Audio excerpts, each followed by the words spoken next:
see what I see?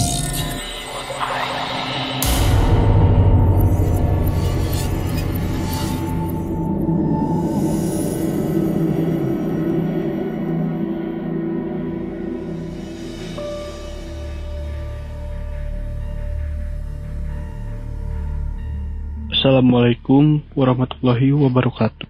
Perkenalkan, nama saya Aljaidan. Saya bekerja di salah satu restoran fast food di Bandung. Kali ini saya mau bercerita tentang ibu saya yang dijemput Nyi Roro Kidul. Kisah ini berawal pada tahun 2010, di mana saya masih berumur 9 tahun.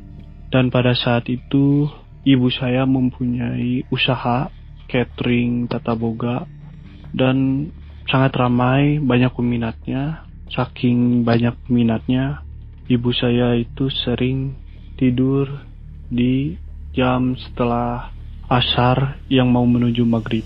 Yang dimana bahwa tidur setelah asar mau menuju maghrib itu pamali.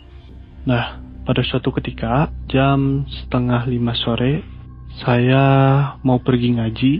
Saya ngelihat ibu saya lagi tidur di ruang tengah. Nah, karena ngajinya itu setelah maghrib, jadi saya ke warnet dulu. Dan kebetulan warnetnya itu sebelah rumah ya. Jadi posisinya itu rumah saya di tengah, warnetnya di sebelah kanan. Nah, sebelah rumah saya itu gang kecil. Dan untuk ke masjidnya itu harus ke kiri dari rumah saya. Jadi kalau dari warnet mau ke masjid itu harus melewati rumah saya dulu. Nah, terus 4:30 sore saya ke warnet, jam 5 lebih saya mau pergi ke masjid. Otomatis harus melewati rumah saya. Saat itu saya ngelihat rumah saya rame, terus ngelihat banyak orang. Karena bingung sama takut juga kan, ya saya langsung lari masuk ke dalam, melihat ibu saya sudah kesurupan gitu. Di situ di dalam rumah, di ruang tengah itu saya ngelihat ada bapak-bapak ya, tetangga depan, tetangga samping gitu, udah ngegerombolin, udah megangin ibu saya. Jadi posisinya bapak-bapak tetangga saya yang laki-laki di kanan, ibu saya di tengah, nenek saya di kiri gitu. Saya masih di depan pintu ngeliatin. Di situ saya nggak terlalu merhatiin ada siapa aja. Tapi yang saya ngeliat di belakang ibu saya itu ada perempuan, rambutnya setengah panjang, pakai daster putih. Saya kira itu tetangga ya. Saya cuekin. Terus saya ngeliat di bawah, karena itu duduk di sofa. Di bawah sofa itu ada 2 bapak-bapak itu. Yang satu itu kakeknya teman saya dan bisa dibilang punya kemampuan lebih gitu. Jadi saya masih lihat di pintu, ngeliatin ibu saya, dan itu semua kayaknya ngeliat, bukan kayaknya tapi itu. Yang bapak-bapak di situ itu ngelihat bahwa ada sosok putih ini gitu. Jadi karena saya mengiranya itu tetangga, jadi saya hiraukan. Saya ngelihat, fokus ke ibu saya. Dia bilang, suaranya bukan suara ibu saya, ini suaranya kakek-kakek serak gitu, suara laki-laki, suara serak. Beliau bilang gini, budak teh kanya nyerian wae, karunya incu urang lamun kieu mah ek dibawa we ku dewe ka pantai selatan. Saya masih ingat itu kata-katanya, ek dibawa ku dewe ka pantai selatan. Setelah berbicara itu, ibu saya langsung sadar. Terus ibu saya bingung gitu, kayak linglung, kenapa rame gitu, ini kenapa dipegangin gitu. Nenek saya nyuruh istighfar gitu. Terus dikasih minum. Ibu saya masih merhatiin kiri kanan gitu. Pas melihat ke nenek saya, itu di sudut pandang ibu saya itu kayak mungkin dia melihat di kiri. Pas melihat ke belakang nenek saya tepatnya, itu ibu langsung histeris, sehisteris-histerisnya. Langsung meluk nenek saya, teriak, itu putih.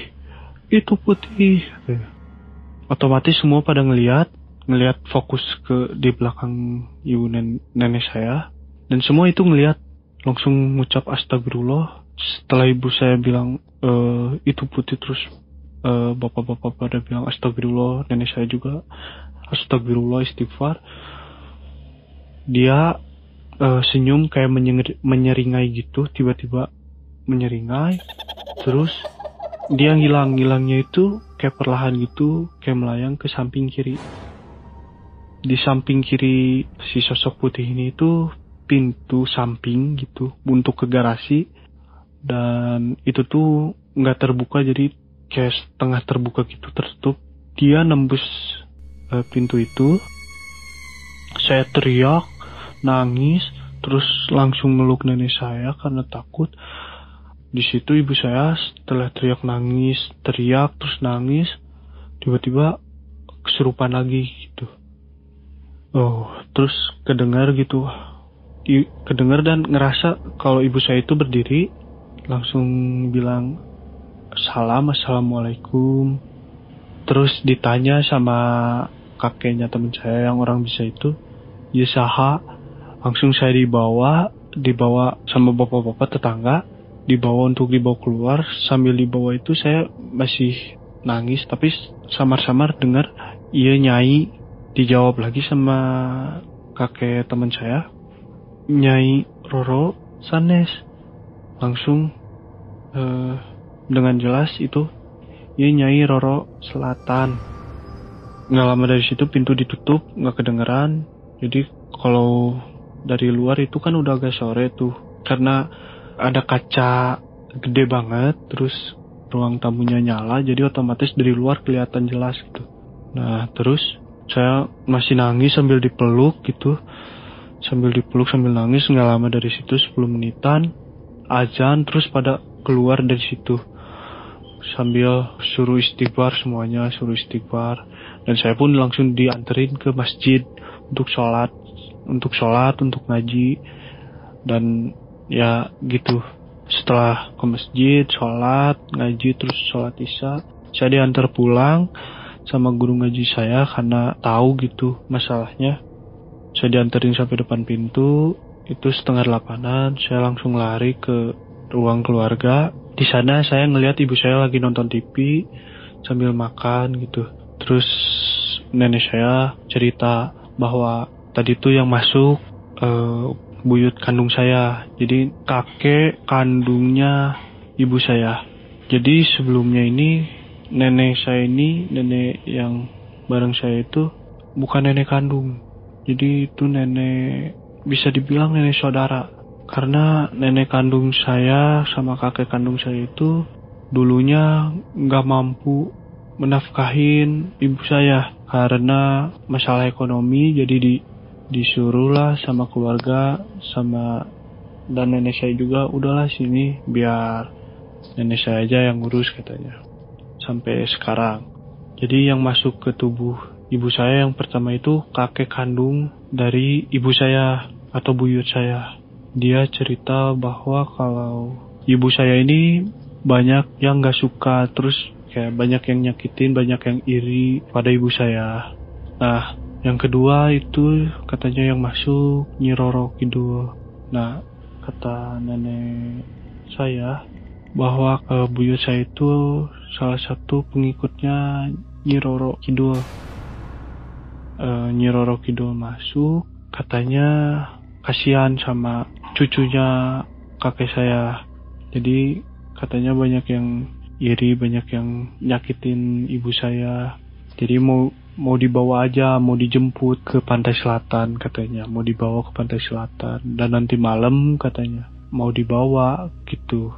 Itu 7:30 kami masih nonton, terus mudah-mudahan gak ada kata ibu saya. Kata nenek saya pun gak apa-apa, itu dia masih perhatian, berarti masih dijagain katanya. Jam 9 kami tidur. Kebetulan saya tidur sama ibu saya, karena dulu saya masih belum berani untuk tidur sendiri, apalagi tambah kejadian itu. Saya tidur. Jam 1, jam 2-an itu terdengar suara kinceringan delman.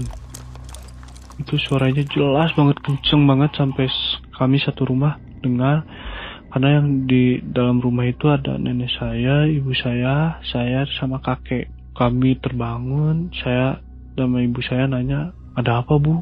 Gak tahu.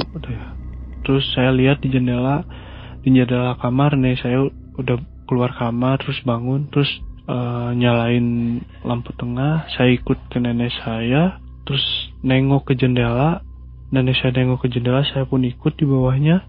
Itu jelas banget ada delman penuh hiasan, terus kudanya kuda putih, ada 2. Itu nggak ada kusirnya, jadi cuman kudanya doang. Itu tuh nggak masuk akal, karena rumah kami itu di gang, cuman muat 1 mobil. Kalau ada motor pun cuman muat 2 motor gitu. Jadi cuman muat 1 mobil. Dan itu tuh kereta kencana ya disebutnya, gede banget. Si delman itu gede banget. Lalu kuda putihnya pun gede, dan itu tuh nggak akan muat gitu. Kalau untuk 1 delman itu tuh nggak akan muat gitu. Itu nenek saya istighfar, saya langsung lari ke ibu saya. Nenek nyuruh saya sama ibu saya tidur. Nenek saya baca Al-Quran. Ibu saya baca, saya tidur, saya nangis sambil meluk ibu saya. Itu suaranya 10 menitan, ada suara kincringan delmannya itu 10 menitan ada, terus nggak lama hilang aja. Nggak lama dari situ saya tidur, bangun jam 8-an ya. Saya biasa lah mandi gitu, terus biasa aja gitu, nggak ada apa-apa. Saya nanya ke nenek saya, ya benar katanya, udah nggak apa-apa katanya. Udah, itu buyut kamu katanya lagi nengok. Oh iya, saya jam 9-an pergi ke warnet. Terus banyak yang nanya, itu ibunya gimana, katanya kerasukan Nyi Roro ya katanya. Ya saya iyain, terus saya ngobrol biasa. Terus ada temen saya yang sebelah rumah banget. Saya nanya, namanya Farhan. Farhan tidur jam berapa? Jam 2 sama si abang katanya. Main remi sama temen SMP-nya. Oh, dengar suara delman gak? Gak ada delman atau jam segitu mah. Tapi ada jam 2 malam kata saya. Kata Farhan, gak ada, orang kami di teras sampai jam 2 katanya. Itu gak ada apa-apa, motor juga gak ada katanya. Orang sepi banget. Di situ saya jelasin gini-gini. Terus Farhan bilang, orang gak ada kok, mimpi meren katanya. Terus saya bilang, oh iya mungkin mimpi ya. Saya pulang ke rumah, makan biasa. Itu jam 11. Nah, sekitaran jam 11 lebih, jam 12-an, sebelum, saya lupa lagi, sesudah apa sebelum zuhur, tiba-tiba bel bunyi. Karena rumah saya itu kan pasang bel yang zaman dulu itu, yang ting tong, assalamualaikum, yang kayak gitu. Nah, itu 2 kali bunyi. Kalau dari ruang keluarga itu kelihatan jelas, karena ruang keluarga disekat sama kaca bening. Terus di ruang tamu itu untuk ngelihat keluar ada kaca besar bening. Itu kalau ada tamu, ada orang lewat itu kelihatan jelas.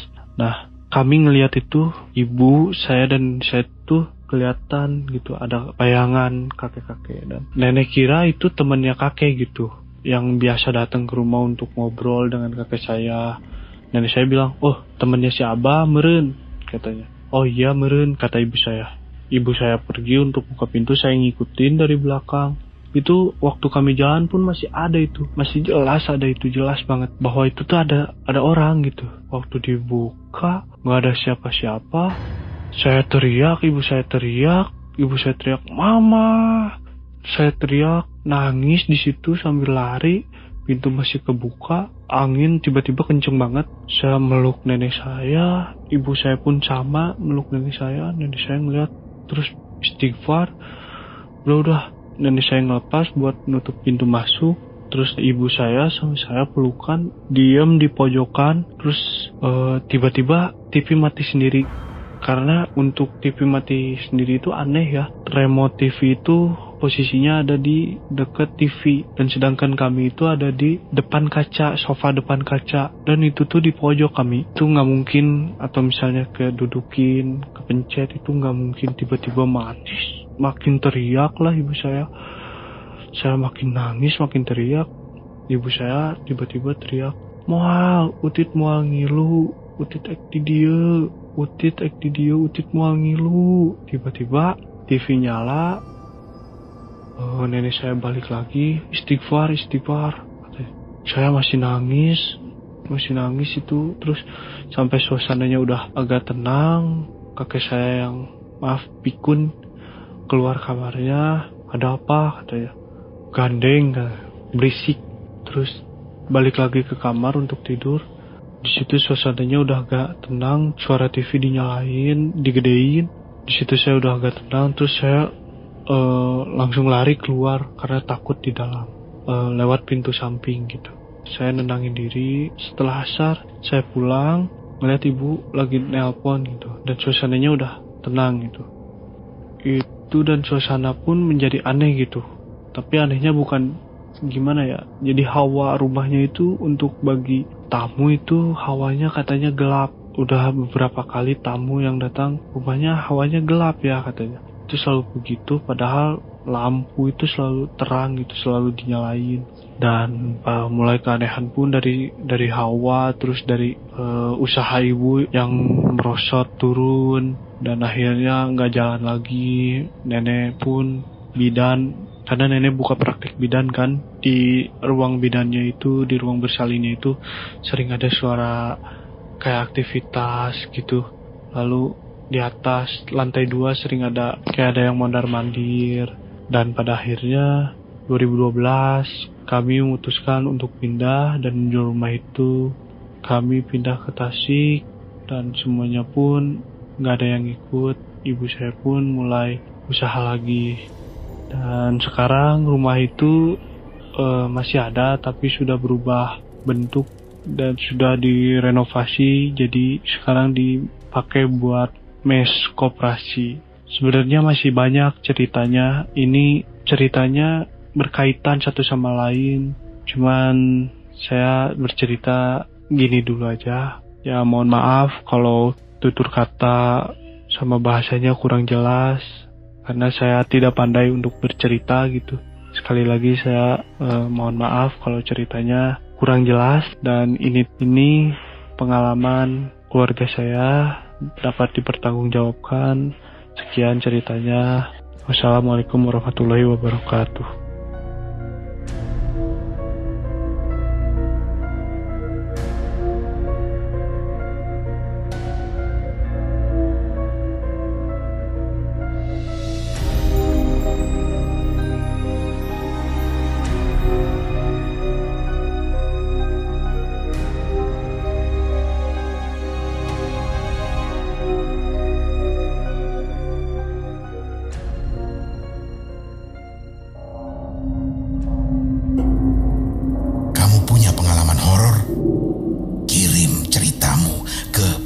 podcast.ceritahoror@gmail.com